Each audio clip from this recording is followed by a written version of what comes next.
அல்ஹம்துலில்லாஹ் அல்ஹம்துலில்லாஹி நஹ்மதுஹு வ நஸ்தஈனுஹு வ நஸ்தக்ஃபிருஹு வ நஊது பில்லாஹி மின் ஷுரூரி அன்ஃபுஸினா வ மின் ஸய்யிஆத்தி அமாலினா மை யஹ்திஹில்லாஹு ஃபலா முதில்ல லஹு வ மை யுத்லில்ஹு ஃபலா ஹாதிய லஹு வ அஷ்ஹது அல்லா இலாஹ இல்லல்லாஹு வஹ்தஹு லா ஷரீக லஹு வ அஷ்ஹது அன்ன முஹம்மதன் அப்துஹு வ ரசூலுஹு அம்மா பஅத்.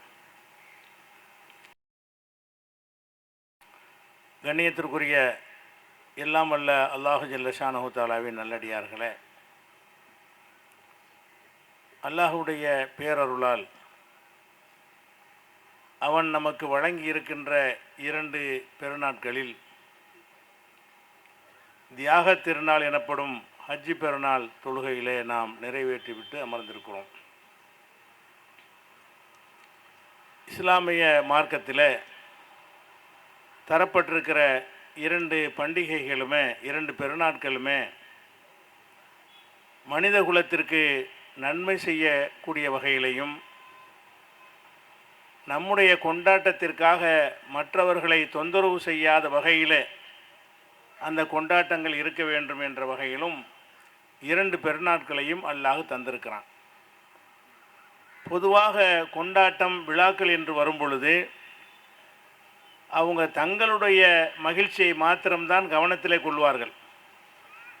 நாம் கொண்டாடுவதற்காக பிறருக்கு எந்த விதமான தொந்தரவும் கொடுக்கலாம், தொல்லையும் கொடுக்கலாம் என்ற வகையில்தான் அதிகமான பெருநாட்கள் அமைந்திருக்கின்றன. ஆனால் இஸ்லாம் மார்க்கத்தை பொறுத்த வரைக்கும் பெருநாள் என்பது என்ன? அதிகாலையில் அல்லாஹுவை பெருமைப்படுத்தி தொழுவது, பிறகு நம்முடைய புத்தாடை உடுத்தி வகை வகையான உணவுகளை உண்டு நம்ம அளவில் சந்தோஷமாக இருப்பது. இப்படித்தான் இஸ்லாமிய பெருநாட்கள் இருக்கிறது. நம்முடைய பண்டிகைகளின் போது வான வேடிக்கைகளுக்கு அனுமதி கிடையாது. ஏனென்று கேட்டால் அது மற்றவங்களை பாதிக்கும். நம்முடைய பெருநாட்கள் பண்டிகைகளின் போது பிறருக்கு கேடு செய்யக்கூடிய எந்த ஒரு காரியத்தையும் நம்ம செய்யக்கூடாது. இப்படி ஒரு அழகான பெருநாட்களை அல்லாஹ் தந்திருக்கிறான். இந்த பெருநாளில் குறிப்பாக இந்த ஹஜ்ஜி பெருநாளை பொறுத்த வரைக்கும் இதில் நம்ம பிராணிகளை அறுத்து நம்ம பலியிடுகிறோம். இந்த பிராணிகளை அறுத்து பலியிடுகிற இந்த ஒரு செயல் பிறருடைய பார்வையில் தவறாக பார்க்கப்படுகிறது, வெறுக்கத்தக்க ஒரு செயலாக பார்க்கப்படுகிறது. எந்த அளவுக்கு என்று சொன்னால், நேற்றைய தினம் இந்த இறைச்சி வைத்திருந்தார்கள் என்ற காரணத்திற்காக வேண்டி, மாட்டிறைச்சி வைத்திருந்தார்கள் என்ற காரணத்திற்காக வேண்டி மத்திய பிரதேசத்தில் 13 முஸ்லீம் வீடுகள் இடிக்கப்பட்டிருக்கிறது. எப்படி நீ இறைச்சி வைக்கலாம் என்று சொல்லி 13 வீடுகளை என்ன செஞ்சிருக்காங்க, புல்டோசரை கொண்டு அரசாங்கம் இடித்திருக்கிறார்கள். தெலுங்கானாவில் இது போன்ற இறைச்சி கடையில் போய் தகராறு பண்ணி பெரிய வகுப்பு கலவரமாகவே நெஞ்சிருக்கு 3 இருக்கிற காட்சியை பார்க்குறோம். அப்போ இந்த இறைச்சி மாமிசம் அந்த ஒரு உணவை வைத்து கொண்டு ஒரு வெறுப்பு அரசியல் செய்கிறார்கள். ஏதோ ஒரு கெட்ட செயல் செய்வது போல, ஆடு மாடுகளை அறுத்து பலியிடுவது ஒரு கெட்ட செயல் செய்வது போல என்ன செய்கிறாங்க, சித்தரிக்கிறார்கள். ஆனால் உண்மையில் இந்த ஆடு மாடுகளை பலியிடுவதில் தான் நாட்டுடைய முன்னேற்றமே அடங்கியிருக்கிறது. பலருடைய வாழ்வாதாரமே அதில் தான் அடங்கியிருக்கிறது. இப்போ நம்ம மனிதர்களுக்கு தேவையான பால் வேண்டுமென்றால் மாடு இருக்க வேண்டும். நம்ம ஏர் உழுவதாக இருந்தால் அதற்கு மாடு நமக்கு தேவை இருக்கிறது. வண்டியை பூட்டி சுமை சுமப்பதற்காக வேண்டி அதுக்கும் மாடுகள் தேவைப்படுகிறது. அப்போ இந்த மாடுகளெல்லாம் அதிகமாக உற்பத்தியானால் தான் என்ன செய்யும், அந்த அந்த பால் நமக்கு கிடைக்கும். அப்போ எப்போ மாட்டை மனிதன் அதிகமாக உற்பத்தி செய்வான் என்று கேட்டால், இந்த மாடுகளால் நமக்கு நஷ்டம் வரக்கூடாது, நமக்கு சிரமம் வரக்கூடாது என்றால் மாத்திரம்தான் ஆடு மாடுகள் ஒட்டகங்களை மனிதன் வளர்ப்பான். இந்த ஆட்டை அறுக்காத மாட்டை அறுக்காத என்று இவர் புலம்புவார்களேயானால், இந்த ஆடு மாடுகளை வளர்ப்பவர்கள்லாம் யாருன்னா விவசாயிகள். சாதாரண கிராமத்து விவசாயிகள் தான் என்ன செய்கிறாங்க, ஆடு மாடுகளை வளர்க்கிறார்கள். அந்த ஆடு மாடுகள் ஒரு குறிப்பிட்ட கட்டத்திற்கு மேலே அதை பயன்படுத்த முடியாது. அதிலிருந்து பால் சுரக்கவும் முடியாது, அதிலிருந்து வண்டிலையும் பூட்ட முடியாது என்ற நிலைமையில் வரும் பொழுது அந்த ஆடு மாடுகளுக்கு அவர்கள் சொந்த கையில் இருந்து உணவளிக்க வேண்டும். ஆதாயம் இல்லாமல் உணவளிக்க முடியுமா? பசுவில் வந்து பால் கறந்து சாப்பிட்டால் அதுக்கு வந்து உணவளிக்கிறதுக்கு ஒருத்தனுக்கு தயக்கம் இருக்காது, அவனை அது பாதிக்காது. எந்த ஒரு ஆதாயமும் இல்லாத ஆடு மாடு ஒட்டகங்களுக்கு உணவளித்தான் என்று சொன்னால் அவனால் உணவளிக்க முடியாது, செத்து போயிடும். அப்போ இதை பார்க்கிற விவசாய இந்த மாடு வளர்ப்பவர்கள் என்ன செய்வார்கள் என்று கேட்டால், இந்த ஆடு மாடு இனிமேல் வளர்க்க வேணாம், நம்ம சாப்பாட்டுக்கு கஷ்டப்படுறோம், இந்த ஆடு மாடுகளுக்கும் பயன் இல்லாமல் நம்ம இதுக்கு உணவு கொடுக்கணும் என்று நினைக்கும் பொழுது இந்த ஆடு மாடுகளை அவர்கள் ஆர்வமாக வளர்க்க மாட்டார்கள். ஒரு மாடு வளர்க்குறான்னா ஒரு குறிப்பிட்ட பருவம் வரைக்கும் பயன்படுத்திக்கிடுவோம், அதுக்கு பிறகு நம்ம இறைச்சிக்கு அனுப்பிடுவோம் அப்படின்றதுக்கு ஒரு விலை இருந்தால் அவனை அது பாதிக்காது. நீ விலைக்கு விற்கக்கூடாது, ஆடு மாடு திங்கக்கூடாதுன்னு அறுக்கக்கூடாது தானே, விற்கக்கூடாதுன்னு என்ன செய்யணும், எந்த பயனும் இல்லாமல் உன்னுடைய ஆடு மாடுகளுக்கு நீ வந்து தீனி போடணும், அதை கவனிக்கணும் என்று சுமத்தும் பொழுது இந்த கால்நடைகளை வளர்த்து ஆதாயம் அடைந்து கொண்டிருந்த குடியானவர்கள் விவசாய பெருங்குடி மக்கள்லாம் என்ன செய்வாங்கன்னா ஆடு மாடுகளை வளர்க்கவே மாட்டாங்க. இது பெரிய லாஸ், நமக்கு நஷ்டமாகிறது. கடைசியில் என்ன ஆகும்னு கேட்டால் இதன் காரணமாக நாட்டுடைய பொருளாதாரம் பாதிக்கப்படும், பால் தட்டுப்பாடு ஏற்படும். இந்த ஆடு மாடுகளுடைய தோள்களிலிருந்து செய்யப்படக்கூடிய பல தொழில்கள் இருக்கிறது, எல்லா தொழிலும் முடங்கிவிடும். பெல்ட்டில் இருந்து, மணி பர்ஸில் இருந்து, ஹேண்ட்பேக்கில் இருந்து பல விஷயங்கள் ஆடு மாடுடைய தோள்களில் இருந்து செய்யப்படுகிறது. இதெல்லாம் இப்போ ஆடு மாடு தோல் கிடைக்கும், அந்த ஆடு மாடுகளை மனிதன் எடுத்து சாப்பிட்டு அந்த தோலை கழிச்சா தான் அந்த தோலிலிருந்து உள்ள பயன்கள் கிடைக்கும். இப்படி சிந்தித்து பார்ப்பார்களேயானால் இந்த ஆடு மாடுகள் கால்நடைகளை அறுத்து சாப்பிடுவது என்பது அனைத்து மக்களுக்கும் செய்யக்கூடிய ஒரு உதவி, விவசாய பெருமக்களுக்கு செய்யக்கூடிய ஒரு உதவி. கஷ்டப்படுகிற மக்கள் ஆடு மாடு வளர்த்து ஜீவன அம்சத்தை நடத்தி கொண்டிருக்கிறார்களே, வாழ்க்கை ஜீவனத்தை நடத்துகிறாங்களே, அவங்களுக்கு செய்கிற உதவி. அதனால தான் அல்லாஹ் வந்து இது ஒரு கடமையாக்கியிருக்கிறான். ஒரு குறிப்பிட்ட நாளை மாத்திரம் இல்லாமல் மற்ற நாடுகளையும் அறுத்து சாப்பிடுவது எல்லாம் அதுக்கு அனுமதிக்கிறான் என்று கேட்டால் நம்ம உலகத்துக்கு கேடு செய்வதற்காக இல்லை. இந்த மாதிரியான நீங்கள் ஆடு மாடுகளை அறுத்தால்தான், நிறைய செலவாணி ஆனால்தான், அதுக்கு ஒரு விலை இருக்குது என்றால் தான் என்ன செய்வார்கள், அவங்க ஆர்வத்தோடு வளர்ப்பார்கள். வளர்த்தா தான் பால் கிடைக்கும். இவர்கள் இந்த போக்கில் போய்க்கு ஆடு வச்சுக்கிறவனை வெட்டுவேன், மாடு வச்சுக்கிறவனை வெட்டுவேன் என்று போனார்களே, ஆனால் கடைசியில் என்ன ஆகும்னு கேட்டால் ஆடு மாடு வளர்க்க வேணாம், நமக்கு நஷ்டமாகுது, பால் தரக்கூடிய பருவம் வரைக்கும் நம்ம வளர்க்கலாம், அதில் லாபம் இருக்குது, அதுக்கு பிறகு நீ சும்மா வைக்கல போடுக்கிறாங்க, அப்போ நம்ம சாப்பாட்டுக்கு உள்ளது அந்த மாடுக்கு செலவழிக்க வேண்டி இருக்கிறது, விற்கவும் விட மாட்டேங்கிறாங்க அப்படின்னு நினைத்தானேயானால் அப்போ காலப்போக்கில் என்ன ஆகும்னு கேட்டால் பெரிய ஒரு பின்னடைவை நோக்கி போயிடும், நாடு பெருமளவுக்கு பின்னடைவை நோக்கி போயிடும். எல்லா பொருள்களையும் நம்ம இறக்குமதி செய்ய வேண்டிய ஒரு நிலைமைக்கு வந்துவிடும். அதனால தான் இஸ்லாம் என்ன செய்யுதுன்னா இந்த தத்துவத்தை வந்து இது கெட்டது மாதிரி சித்தரிக்கிறாங்க. இது உங்களுக்கு பெரிய நன்மை, உங்களுக்கு நேர்வழி காட்டியதற்காக அல்லாவை பெருமைப்படுத்துங்கன்னா இது கூட ஒரு நேர்வழி தான். எது நேர்வழி? இந்த பிராணிகள் விஷயமாக நம்ம எப்படி நடந்து கொள்வது, இந்த பிராணிகள் எப்போ வளரும், மனுஷன் வளர்த்தா தான் வளரும். இன்றைக்கி சிங்கம் புலிகள்லாம் இருக்க, காடுகளில் இருக்க, அது எத்தனை இருக்கு எண்ணி சொல்லி போடுறாங்க. அதிகமான சக்தி உள்ள பிராணிகளாக இருந்தாலும் அதை மனிதன் பொறுப்பேற்று வளர்க்கும் பொழுது தான் பெருகுமே தவிர, மனிதன் பொறுப்பேற்று வளர்க்கவில்லை என்று சொன்னால் நாட்டில் எத்தனை புலி இருக்குன்னு சொல்லி எண்ணி சொல்கிறான் அரசாங்கத்தில், அதை எந்த விலங்கும் கொள்ள முடியாது. ஆனால் அதை காணாம், வளரலை. ஏன்னாட்டா வளர்ப்பதற்கு பிளான் பண்ணி மனிதன் வளர்க்கும் பொழுது தான் என்ன செய்யும், அதிகமாக வளர்ச்சி ஏற்படும். அப்போ அந்த இதெல்லாம் கவனத்தில் வைத்து பார்த்தார்களே, ஆனால் இந்த ஆடு மாடுகளை பலியிடுவதை, அறுத்து சாப்பிடுவதை எல்லாம் அவங்க ஊக்குவிக்கணும். எதற்காக ஊக்குவிக்கணும்? இது மனித குலத்திற்கு நல்லது, நாட்டுக்கு நல்லது, நாட்டினுடைய பொருளாதாரம் மேம்படுவதற்கு நல்லது என்ற அடிப்படையில் சிந்திக்காமல் அது முஸ்லீம்கள் செய்கிற காரணத்தினால் இதை வச்சு எப்படி வெறுப்பு உண்டாக்குறது என்று தான் இந்த மாதிரியான கலவரங்களை உண்டாக்குவது.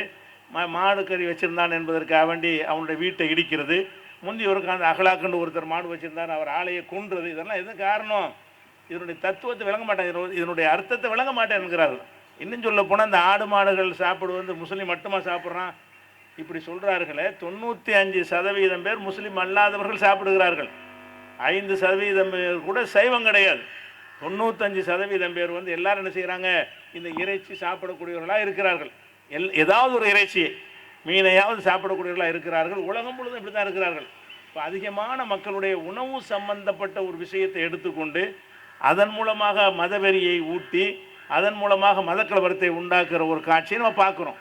அதுக்கெல்லாம் இடம் கொடுக்காத வகையில் தான் இஸ்லாம் என்ன செய்கிறது, நம்ம பண்டிகையில் கூட அடுத்தவனுக்கு தொந்தரவு பண்ணாதுன்னு சொல்லக்கூடிய ஒரு மார்க்கம், பண்டிகையில் கூட அடுத்தவனுக்கு இடைஞ்சல் பண்ணாதுன்னு சொல்லக்கூடிய ஒரு மார்க்கம். ரோட்டில் போட்டு பூசணிக்காய் நம்ம உடைக்க மாட்டோம், பட்டாசு வெடிக்க மாட்டோம், ஆடல் பாடல் கூத்துன்னு ரோட்டை மறிச்சுக்கிட்டு என்ன செய்ய மாட்டோம், அடுத்து வரை தொந்தரவு பண்ண மாட்டோம். அப்படிலாம் நடக்கக்கூடிய ஒரு மார்க்கத்தில் இந்த ஆடு மாடுகளை பலியிடுவதை ஒரு வணக்கமாக ஆக்கப்பட்டிருக்கிறது என்று சொன்னால் அதன் மூலமாக உலகத்துடைய பொருளாதாரத்துக்கு நன்மை இருக்கிறது, உலகத்துக்கு நன்மை இருக்கிறது என்ற வகையில் தான் இஸ்லாம் மார்க்கம் வந்து இந்த ஒரு வணக்கத்தை நமக்கு தந்திருக்கிறது புரிந்து கொள்ள வேண்டும். இதை வந்து முஸ்லீமுடைய பிரச்சனையாக மட்டும் பார்த்து என்ன செய்கிறாங்க, சித்தரித்து கொண்டிருக்கிறார்கள். அதுக்கு தான் இந்த குர்பானி இந்த பெருநாளை பற்றி அல்லாஹ் சொல்லும் என்ன செய்கிறான்னு கேட்டால், நித்து கம்பீருல்லாஹ் அலாமா ஹதாக்கும், உங்களுக்கு அல்லாஹ் நேர்வழி கொடுத்துருக்குறான்ல, அதற்காக வேண்டி நீங்கள் அல்லாவை பெருமைப்படுத்தணும்.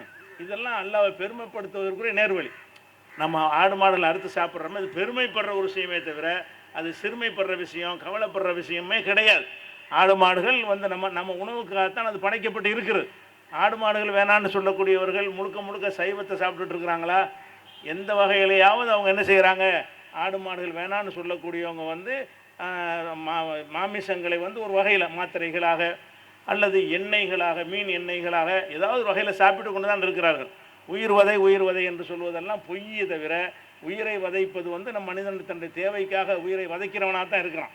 எலியை நம்மளுக்கு தொந்தரவு பண்ணுமே, ஆனால் எலியை கொள்கிறோம், மருந்து வச்சு கொள்கிறோம். கொசு கடிக்குதுன்னா கொசுவுக்கு மருந்தை வச்சு என்ன செய்கிறோம், அதை கொள்கிறோம். நமக்கு கேடு தரும் என்றால் கொள்ளலாம், நமக்கு நன்மை தரும் என்றால் உண்ணலாம். இந்த மாதிரியான ஒரு கான்செப்ட் தான் அறிவுபூர்வமான நிலை என்ற வகையில் தான் இஸ்லாம் இந்த ஒரு கடமை நமக்கு தந்திருக்கிறது. இதை வந்து மக்கள் மத்தியில் இது ஒரு கேவலமாக நினைக்கிறாங்க. இல்லை, அவங்களுக்கு புரிய வைக்கிற விதத்தில் இதை கொண்டு போனால்தான் இந்த மத வரியை ஒழிக்க முடியும். இல்லைன்னா இன்றைக்கி பெருநாள் பல பகுதிகளில் பெருநாள் நடக்குது. வட இந்தியாவில் என்னென்ன பண்ண போகிறாங்கன்னு தெரியலை. வட இந்தியாவில் வந்து இந்த பெருநாளுங்கிற ஒரு குர்பானி கொடுக்குற இடத்துல போய் தகராறு பண்ணுவது, மாடுகளை கொண்டு வந்தால் நம்ம காசை கொடுத்து நம்ம முறைப்படி வாங்கிட்டு வந்தோம் என்று சொன்னால் அந்த மாடுகளை எல்லாம் இறக்கி விட்டு என்ன செய்கிறது, கொண்டு போகக்கூடாது, நீ பசு வதை செய்கிறாய், தொந்தரவு பண்ணுறான்னு சொல்கிறது. பொது இடங்களில் போட்டு நீ அறுக்கிறாய், நீ தொந்தரவு பண்ணுகிற, பசு வதை செய்கிறான்னு சொல்லுவது. இப்படி இந்த பசு மாடு ஆடை வைத்து கொண்டே என்ன செய்கிறாங்கன்னு கேட்டால் பெரும் இடைஞ்சல் பண்ணுகிறார்கள். பெரும் தொந்தரவு மக்களுக்கு இடைஞ்சல் பண்ணி கொண்டு இருக்கிறார்கள். நம்ம காசை கொடுத்து ஒரு ஊர்லேருந்து ஒரு ஆடு மாடுகளை ஏற்றிக்கிட்டு வருவோம். அது நடத்திக்கிட்டு வரக்கூடாது என்பதற்காக அதனுடைய வசதிக்கு தான் நம்ம வாகனத்தில் கொண்டு வர்றோம். ஆனால் வழிமறிக்கிறாங்க. வழிமறித்து என்னமோ பயங்கரமான போதைப் பொருளை கொண்டு போகிற மாதிரி, மனித குலத்துக்கு கேடு செய்யக்கூடிய ஒரு காரியத்தை செய்ய போகிற மாதிரி சித்தரித்து பறித்து கொண்டிருக்கிறார்கள். தமிழகத்தில் அந்த ஒரு நிலைமை இப்போ இல்லாவிட்டாலும் வட இந்தியாவில் நிறைய இருக்குது. வட இந்தியாவில் ஆடு மாடுகளை கொண்டே போக முடியாது. அந்த மாதிரியான வெறி பிடித்தவர்களாக இருக்கிறாள். என்ன காரணம்னு கேட்டால் அவனுக்கு அடிப்படை விஷயம் விளங்கலை. கடைசியில் என்ன பண்ணாங்க, பசுவதை சட்டம்னு கொண்டு வந்து இனிமேல் மாடுகள்லாம் அறுக்கக்கூடாது சொல்லிவிட்டு உங்களுடைய வயசான மாடுகளை எல்லாம் எங்கள்கிட்ட கொண்டாந்து கொடுத்துருங்க, கோசாலைன்னு வச்சுருந்தாங்க, அமைச்சாங்க. கோசாலைனா மாடுகளை வளர்க்கக்கூடிய ஒரு அமைப்பு என்று அரசாங்கத்தில் பெரும் செலவு பண்ணி கோசாலையில் கொண்டு விட்டுருவாங்க கிழட்டு மாடுகளை எல்லாம். அந்த மாடுகளை கிழட்டு மாடுகளுக்கு தீனி போட முடியாமல் அந்த கோசாலைகளில் வந்து வெறும் எலும்பு தான் இருக்கிறது. கோசாலையில் இருக்கிற மாடுகளை போய் பார்த்தீங்கன்னா எலும்பும் தோளுமாக இருக்கக்கூடிய காட்சியையும் தினசரி அந்த மாடுகள் செத்து மடியக்கூடிய காட்சியையும் பார்க்குறோம். இதெல்லாம் வந்து அரசாங்கத்தினால செய்ய முடியாது. ஒரு மனிதன் வந்து லாபம் இல்லாத ஒன்றை எடுத்து வளர்க்கவே மாட்டான். இயற்கையாக அவன் லாபம் தர்ற வரைக்கும் நல்லபடியாக தீனி போட்டு வளர்ப்பான்.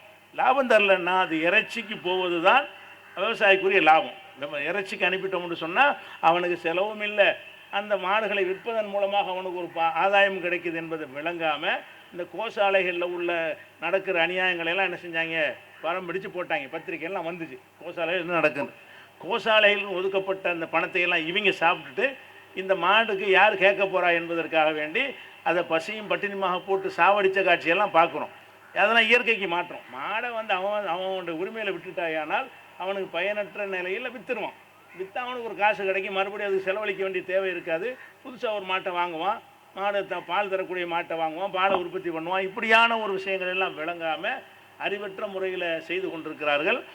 இது தகவலுக்காக தான் இந்த மாதிரி கொடுமைகள் நடக்கக்கூடியதற்கு தமிழ்நாட்டிலெல்லாம் காப்பாற்றியிருக்கிறான். அது மாதிரி கேரளா போன்ற பகுதிகளில் காப்பாற்றப்பட்டிருக்கிறது. வடக்கு பூராவும் என்ன செய்கிறது, இந்த ஹஜ்ஜி பெருநாள் வந்து விட்டாலேயே இந்த டாபிக் தான் ஓடுற. டாப்பிக்லாம் என்னது, இறைச்சி கொண்டு போகிறான், எவன் ஆட்டை கொண்டு போகிறான், எவன் மாட்டை கொண்டு போகிறான், எவன் ஒட்டகத்தை கொண்டு போகிறான், எவன் அறுக்கிறான், எவன் வீட்டு ஃப்ரிட்ஜில் என்ன இருக்குது, இதுகளை போய் தேடிக்கொண்டு என்ன செய்கிறாங்கன்னா ஒரு வெறித்தனத்தை ஊட்டி கொண்டிருக்கிறார்கள். ஆனால் எல்லாமே நடிப்பு. ஏன் நடிப்புங்கிறோம்னு கேட்டால் இந்த மாடுகளை பூராத்தையுமே சாப்பிடக்கூடாது எல்லாம் பேசக்கூடியவங்க வெளிநாடுகளுக்கு, அரபு நாடுகளுக்கு, முஸ்லீம் நாடுகளுக்கு அதிகமாக மாட்டிறைச்சி ஏற்றுமதி செய்வது இந்தியாவில் இருந்து தான். உலக நாடுகளை எல்லாம் விட இந்தியாவில் தான் என்ன செய்கிறான், அந்த மாடுகளை ஏற்றி அந்த துபாய், அபுதாபி, சவுதியெல்லாம் சாப்பிட்றாங்களா, அது போனால் இந்திய மாடு தான். அப்போ இந்தியாவுடைய மாடை வந்து இந்தியாக்காரன் சாப்பிடக்கூடாதுங்கிறான். அதே நேரத்தில் அதே மாதிரி அறுத்து சாப்பிடுவதற்காக வேண்டி என்ன செய்கிறான், வெளியே ஏற்றுமதி செய்கிறான். யார்? இந்த பசுவதைன்னு குரல் கொடுக்கக்கூடியவன் அது மாதிரி காரியத்தை செய்கிறாங்க. பேர் வந்து ஆல்கபீர் அந்த மாதிரி பேரை வச்சுருப்பானுவோம். அது முஸ்லீம் கிடையாது.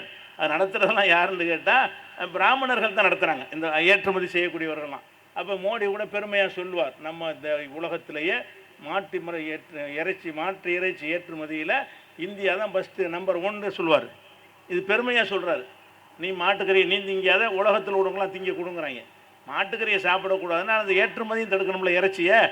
இந்த வேணாங்கிற மாட்டையெல்லாம் கொண்டு போய் அவங்க அறுத்து அதை வந்து பாடம் பண்ணி என்ன செய்கிறான், வெளிநாடுகளுக்கெல்லாம் அனுப்பக்கூடிய காட்சியெல்லாம் பார்க்குறேன். எல்லாம் பொய், அவ்வளவும் பொய் சொல்லி நம்ம மீது ஒரு வெறுப்பை விதைத்து கொண்டு, அதே நேரத்தில் அந்த மாடுகளை அவன் திங்காமல் இருக்கிறானா, அறுக்காமல் இருக்கிறானா, ஏற்றுமதி செய்யாமல் இருக்கிறானா, வெளிநாடுகளுக்கு கொடுக்காமல் இருக்கிறானா, கொடுத்துட்டு தான் இருக்கிறான்.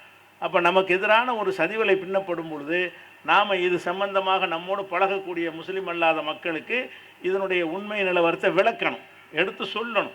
இந்த கசப்பான ஒரு விஷயம் தமிழ்நாட்டுக்குள்ளே வந்துடக்கூடாது, வடக்க வந்த மாதிரியான ஒரு நிலைமை வந்துடக்கூடாது என்று சொன்னால் இந்த மாதிரி விஷயங்களை நம்ம நட்பு முறையில் சந்திக்கக்கூடிய மக்கள்கிட்ட சொல்லி புரிய வைத்து இதே மாதிரி நல்லிணக்கம் வேணக்கூடிய வகையில் என்ன செய்யணும், நடந்து கொள்ள வேண்டும். இந்த ஹஜ்ஜி பெருநாளாக இருக்கிற காரணத்தினால் நீங்கள் குர்பானி கொடுக்க வேண்டிய தேவைகள் நிறைய பேருக்கு இருக்கிறதுனால அது ஒரு நாள் தான் கொடுக்க வேண்டும் என்ற ஒரு விதி இருக்கிறதுனால உரையை நீட்டாமல் இதோடு நிறைவு செய்து கொள்கிறேன். அல்லாஹ் ரபுல் ஆலமீன் நமக்கு நல்ல ஒரு பெருநாளாக இது ஆக்கி அருள்வானாக. இந்த ஹஜ்ஜி பெருநாள் தினத்திலையும் நோன்பு பெருநாள் தினத்திலையும் துவாக்கள் ஏற்றுக்கொள்ளப்படும். பெருநாளைக்கு பிறகு உங்களுக்கு முக்கியமான கோரிக்கைகள் இருக்கும் என்றால் நினச்சிங்க இருந்து கொஞ்ச நேரம் அல்லாஹ்விடத்தில் இஹ்லாஸான முறையில் அழுதழுது துவா செய்து விட்டு கோரிக்கை வச்சுட்டு என்ன செய்வோம், நல்லபடியாக கலந்து சொல்வோம் என்று கூறி நிறைவு செய்கிறேன். அஸ்ஸலாமு அலைக்கும்.